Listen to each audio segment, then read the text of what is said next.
Oke, sekali lagi di channel Bang Gendul. Sesuka-sukanya aku sama sebuah custom ROM ya harus tetap ganti custom ROM ya, demi konten juga guys ini. Oke, kali ini aku mau ganti custom ROM dan sekaligus aku mau bukan ngajari apa ya, ngasih info aja lah ya. Ngasih info buat para pemula, buat yang belum ngerasa pro tapi seneng nyekip-nyekip video, nggak rajin nyimak dan baca tapi udah banyak tanya. Ya nggak nyindir bro, tapi kebanyakan seperti itu sih. Di sini sebelum kalian eksekusi, sebelum kalian ganti custom ROM, sebaiknya di backup dulu. Nah, kalau aku di sini backupnya pakai Swift Backup, dan karena ini sudah aku backup semua, maka backupan yang harus diperbarui itu paling-paling ya WhatsApp ya. WhatsApp itu aja, tujuannya biar chat terakhir itu nggak hilang, karena ini kan nanti waktu ngerestornya itu berdasarkan terakhir kali dia nge-backup ya. Jadi kalau nggak diperbarui maka chattingan-chattingan yang terbaru itu bakal hilang guys.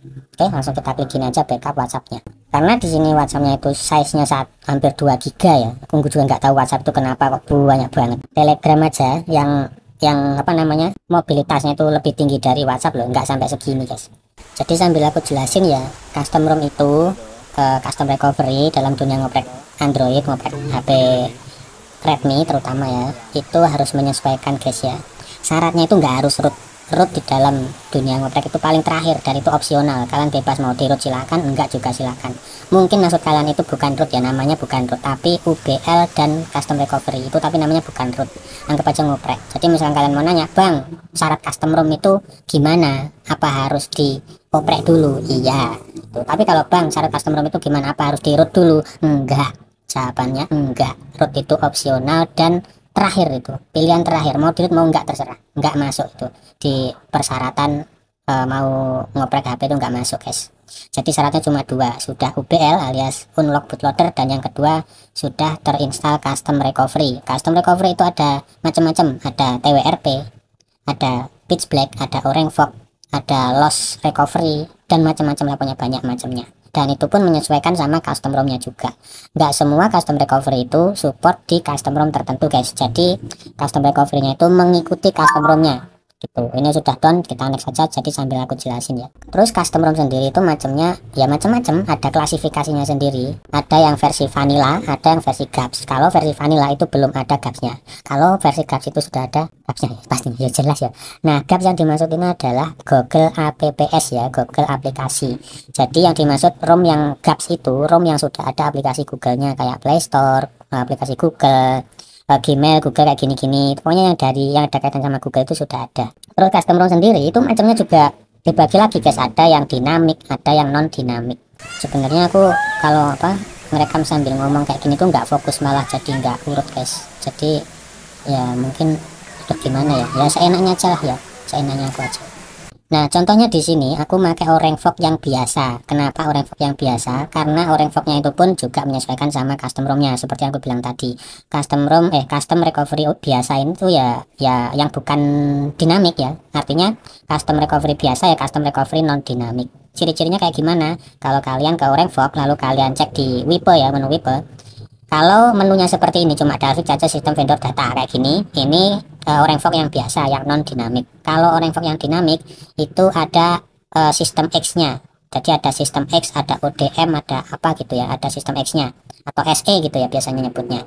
Nah, itu ciri-ciri custom ROM dinamik ya, buat custom ROM dinamik. Jadi kalau ada custom recovery biasa dipakai buat ngeflash custom ROM dinamik, itu bakalan gagal guys, bakalan gagal dan mungkin bakalan bikin bootloop. Jadi harus diperhatikan. Nah, makanya di deviceku ini aku bedain sendiri. Kalau urusan dinamik itu aku bedain sendiri, ada orange fog dinamik sendiri, recovery loss dinamik sendiri. Ini untuk kernel-kernel yang dinamik juga aku sendiriin kayak gitu guys, biar nggak nyampur ya. Soalnya kalau nyampur ntar bakalan bingung sendiri, terutama buat kalian yang pemula. Itu juga harus mengklaster-klaster atau mengklarifikasi sendiri, ini di bagian apa, ini bagian apa, kayak gitu-gitu harus diatur sendiri guys ya. Kayak punya aku di sini, aku recovery-nya ini yang diinstal di recovery apa aja, kayak recovery-nya sendiri, terus kemudian micro remover, pokoknya yang diinstal lewat recovery aku taruh di folder recovery biar nggak lupa. Terus untuk Magis-nya apa aja, ini yang dari Magis. Untuk urusan safety net juga aku sendiriin kayak gitu-gitu guys. Untuk kernelnya pun juga aku klarifikasi sendiri, ya pokoknya itulah ya, aku bedain sendiri, aku taruh di tempat berbeda. Diagel ini macamnya, aduh keliru, dihagel nih macamnya ada beberapa. Terus kemudian ada kernel 419 ini kernel dinamik sebenarnya ya, ini kernel dinamik. Terus ada kernel yang support KSU juga, terus ini kernel yang biasa gitu guys. Oke, sekarang untuk langkah pertama sebelum kalian custom ROM, kalian cek dulu ya. Misalkan kalian kemarin ada yang nanya cara ngecek sudah terinskripsi apa belum gimana, tinggal dicentang cacenya doang ya, habis itu di flash. Nah kalau di bagian ini nggak ada keterangan notif storage is encrypted, artinya device kalian belum terinskripsi. Tapi kalau sudah ada keterangan storage is encrypted, artinya sudah terinskripsi. Nah kalau sudah terkena encrypt, kalian wajib format data guys. Format data di sini ketik yes lalu di format data, dan ingat format data itu bakalan menghapus semua yang ada di internal memori kalian. Di internal ya, di internal memori artinya di storage di dalam HP-nya ini bakalan balik lagi kayak HP baru, HP pabrikan gitu. Intinya pokoknya semua storage-nya itu bakalan hilang. Aplikasi-aplikasi, file musik, video, foto dan sebagainya itu bakalan hilang semua. Tuh kalau format data. Tapi kalau kalian cuma with data doang kayak gini kalian save, ini yang hilang cuma aplikasinya doang guys. Aplikasi beserta datanya itu yang hilang. Tapi untuk storage-nya itu aman. Untuk foto, video itu aman gitu. Asalkan kalian nggak format data. Kalau format data ya semuanya hilang guys gitu. Nah langkah pertama lagi pokoknya langkah selanjutnya kalian misalkan ini sudah nggak ke encrypt ya, kalian tinggal di web kayak gini. Nah ini namanya clean flash. Clean flash ini bakalan menghapus semua yang ada, menghapus semua aplikasi yang sudah tersimpan dan menghapus custom ROM-nya juga, karena ini sistem sama vendor ini sudah dihapus, maka custom ROM-nya pun bakalan kehapus. Kalian misalkan udah web kayak gini, nah di web seperti ini, nah ini custom ROM-nya bakal hilang guys, termasuk sama aplikasi-aplikasinya. Nah kalau misalkan kalian centangnya kurang dari 5 itu tadi namanya dirty flash. Dirty flash itu pokoknya kurang dari 5 itu namanya dirty flash. Kalau kalian sisakan data, ini nanti aplikasi beserta data kalian tuh nggak bakal hilang, nggak bakal kehapus. Dirty flash itu tidak begitu disarankan ya, tidak disarankan. Kalian selalu disarankan untuk clean flash. Kenapa? Karena biar nggak ada residu atau sisa-sisa di custom ROM sebelumnya. Jadi biar bener-bener bersih gitu guys. Oke, di bagian ini kalian mau checklist berapa kali gini nggak masalah guys ya, mau 1000 kali pun juga nggak masalah sampai bosen gitu guys ya. Terus kemudian setelah dari sini kalian bisa langsung cari letak custom ROM-nya berada. Di sini aku mau ke Ancient Web WiFi versi 4.0.1 final, dan ini aku lupa yang official apa unofficial ya. Desufit itu kalau nggak salah ini official ya. Kalau Desufit ini sudah ada gapsnya tuh ya, sudah ada gapsnya itu. Nah kalau sudah dari sini kalian bisa langsung checklist seperti ini. Di dalam proses ini jangan diapa-apain, dibiarin aja, ditunggu sampai prosesnya kelar.